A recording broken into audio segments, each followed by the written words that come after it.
না, কিন্তু আমি হচ্ছে শক্ত গায়ের পুক্ত বাছুর। আমি শক্ত গায়ের পুক্ত বাছুর, যা দিমু পরিপূর্ণ দিমু। আমার গুরুকে যা দিমু পরিপূর্ণ দিমু। আমি আবার অভাব রাখতাম কে রে? কারণ আমার গুরু আমার এই শিক্ষা দেয় নাই যে কোনো জিনিসে অভাব রাখা। দাউ দাউ করে জ্বলছে আগুন, দাউ দাউ করে জ্বলছে আগুন, কাট করি লাগে না রে। কি আগুন জ্বালাইয়া গেল রে, ওরে আমার আগুন তো নিবে না। দাউ দাউ করে জ্বলছে আগুন, দাউ দাউ করে জ্বলছে আগুন, কাট করি লাগে না রে। কি আগুন জ্বালাইয়া গেল রে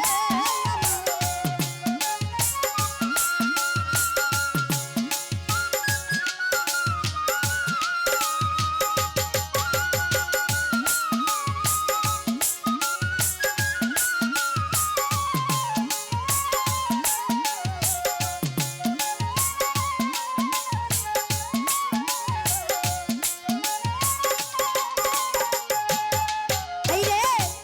বসরা নগরে ছিল বাজার তাপসীরা বিয়া, নিশিরাইতে কান্দে রে ভাই আগুন আগুন কইয়া। বসরা নগরে ছিল তাপসীরা বিয়া, নিশিরাইতে কান্দে রে ভাই আগুন আগুন কইয়া রে।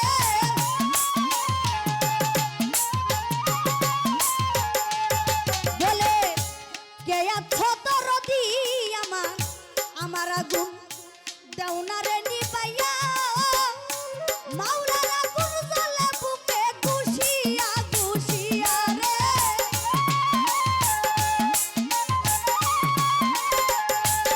হাইরে আমার কাছে প্রশ্ন করে, হাইরে বন্ধু গো, বাবার কথা জোড়া গাথা করিব পূরণ রে।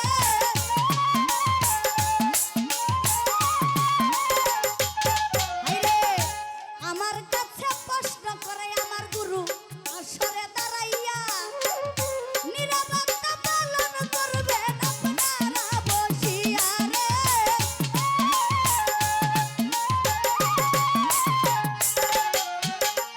বাবাজি ও ভাই, বসরা নগরে ছিল তাপসীরা বিয়া, নিশিরাইতে কান্দে রে ভাই আগুন আগুন কইয়া। আপনারা সকলে রাবিয়া বর্ষির ঘটনা শুনছেন না? এখানে যাতে দয়ালের নামে দয়ালের উরুস। রাবিয়া বর্ষি এমন একজন ব্যক্তি ছিল যে কিনা মাওলার প্রেমে, আমার আল্লাহর প্রেমে তার পুরা দেহ পুরা ছাই বানাইছে। ঘটনাটা বলবো বাবাজি, শুনবেন? আমি ছোট করে বলবো, আগে আমার বাবা জবাবটা দে। আমার বাবা বলেছে আমার বোনের কাছে আমার গুরু যে একটি জানার বিষয় যে দেহের ভিতরে 7টি চক্র আছে, যে দেহের শৈলদীপা স্টেশন নদী সাগর সবকিছু আছে। সবকিছুর নাম কইছে, কই দেহের ভিতরে 7টি চক্র আছে। আমার একটু জানবার বিষয় নয় 7টি চক্র কি কি। দেখেন বাবাজি, প্রথম অবস্থান হচ্ছে মেরুদণ্ডর নিচে অংশ। 1 নাম্বার আমাদের যে মেরুদণ্ড, এই মেরুদণ্ড নিচের অংশ, এটার কাজ কি জানেন বাবাজি? নিরাপত্তা, বেঁচে থাকার শক্তি। দেখেন একটা গাছ, আমার যে দেহটা, আমার এই দেহটার পুরাটা মেন হচ্ছে আমার এই জায়গাটা মেরুদণ্ড আছে না বাবাজি? দেখবেন অনেকের মেরুদণ্ড ক্ষয় হয়ে যায়, অনেকের মেরুদণ্ড ক্ষয় হয়ে যায়। এই মেরুদণ্ড ক্ষয় হওয়ার কারণে সে ভালো করে চলতে পারে না, ভালো করে বসতে পারে না, ভালো করে শুইতে পারে না। এই মাজার ব্যথা, ঠিক না বাবাজি? এই চক্রে প্রথম স্থান হচ্ছে এই মেরুদণ্ড। আর দ্বিতীয় স্থান হচ্ছে নাভির নিচে। আমার যে নাভির নিচ, এই নাভির নিচ হচ্ছে এর দ্বিতীয় চক্র। এটার কাজ হচ্ছে অনুভূতি, সৃজনশীলতা, আনন্দ। আমার যতটুকু, আমি মহিলা মানুষ, এত ভাঙ্গা বলতে পারবো না।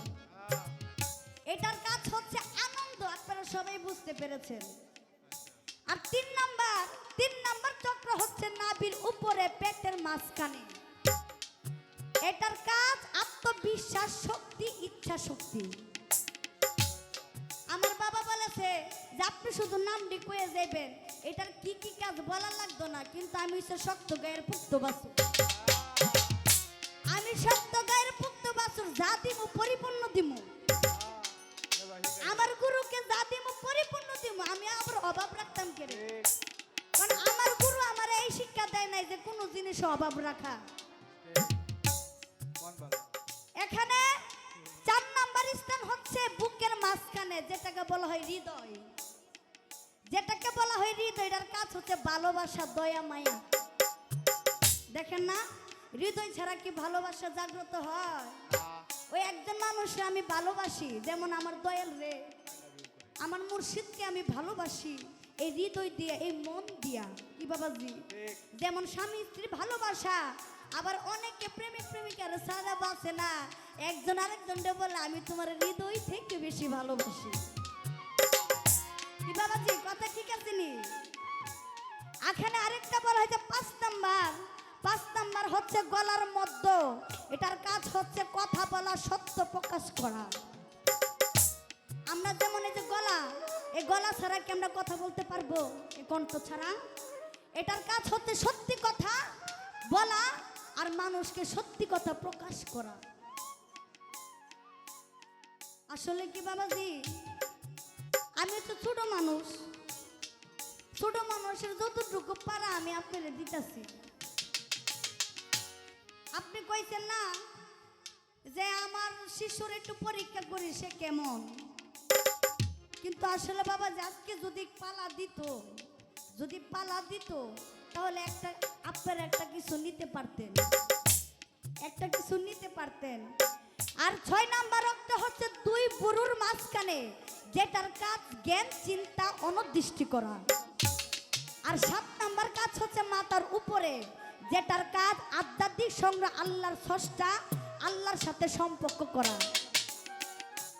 7 নাম্বার যে কথাটা, এটা হচ্ছে মাথা। আমার এই নিজ সুরটা, আমার এতটুকু আমার আল্লাহ তাআলা তার নিজ সুরতে আমারে বানাইছে। নিজ সুরতে আমার আল্লাহ তাআলা আমার এতটুকু বানাইছে। এটার কাজ হচ্ছে ওই আমরা নামাজ পড়ি, সাজদা দেই, কপাল দিয়ে সাজদা দেই না, এটা হচ্ছে আমার আল্লাহ তাআলার কাজ করা, আমার আল্লাহকে বোঝা, আমার স্রষ্টাকে ভালোবাসা। এতটুকু আমার কথা রাখছি। এরা আমার যাতে কইছে আমার গুরুর কাছে আমার আরেকটু জানবার বাসনা। প্রশ্ন শিষ্য তার প্রশ্ন করতে পারে না, বিয়াদবি হয়ে যায়। আমি আজকালই জানবো, আমার খালি জানবার বাসনা। ও যদি প্রশ্ন করি কইব তো শিষ্যটা একটা বিয়াদব, সে আমার প্রশ্ন করে। আমি প্রশ্ন করতাম না, আমার একটু জানবার বাসনা। যে এমন গুরুর দরবারে, মানে আমার দয়ালের মতন আর কি, আমার দয়ালের দরবারে আর কি এক ভক্ত 12 বছর গোলামি করছে। 12 বছর গোলামি করছে। 12 বছর গোলামি করার পর সে ভক্ত, গোলামি বলতে 12 বছর সে ঘোড়ার ঘাস কাটছে। দয়ালের দরবারে একটা ঘোড়া ছিল, তার দরবারে ঘোড়ার ঘাস কাটছে। কিন্তু একদিন সে ভক্ত বলল যে আমি দয়ালের দরবারে 12 বছর আমি গোলামি করলাম, দয়াল আমারে কোনো কিছু দিল না, দয়াল আমারে কোনো কিছু দিল না, কিন্তু আপনার কাছে আমার একটু জানবার বাসনা যে এমন এক ভক্ত ছিল যে দয়ালের দরবারে 12 বছর গোলামি করার পর সে কোনো কিছু পাইল না, কিন্তু পাইছে, সে বুঝতে পারে না। আমরা আপনার কাছে একটু জানবার বাসনা যে দয়াল তারে কি এমন কি দিল, এমন কি পাইছে সে 12 বছরের পরও সে ধন্য হইয়া গেছে।